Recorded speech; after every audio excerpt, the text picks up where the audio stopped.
Xüsusən də bugünkü günlərdə, yəni sosial şəbəkələrdə, yəni YouTube-da, Facebook-da və digər sosial şəbəkələrdə haramlar qarşımıza çox çıxır. Və bu halda həqiqətən gözü qorumaq çox çətindir.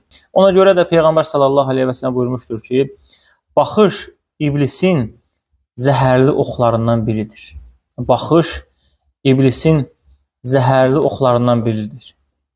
Və deyir, kim deyir, Allah qorxusundan, gözün deyir, harama baxmaqdan tərk edərsə, Allah deyir, onun qəlbinə imanın şirinliyini salar.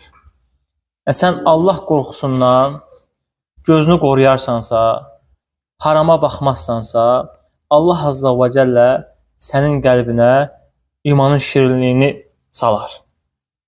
İmam Şafinin belə bir sözü var, deyir, haram baxışlar qəlbin zülmətidir. Kim deyir, baxışını qorusa, Allah ona bəsirət verər. Yəni, haram baxışlar deyir, qəlbin zülmətidir. Kim deyir, baxışını qorusa, Allah ona bəsirət nəsib edər. Sənin bəsirətin olar. Bəsirətli bir insan olarsan. Həqiqətən də gözü qorumaq əzəmətli ibadətlərdəndir. Çox adam bugünkü günlərdə buna diqqət etmir.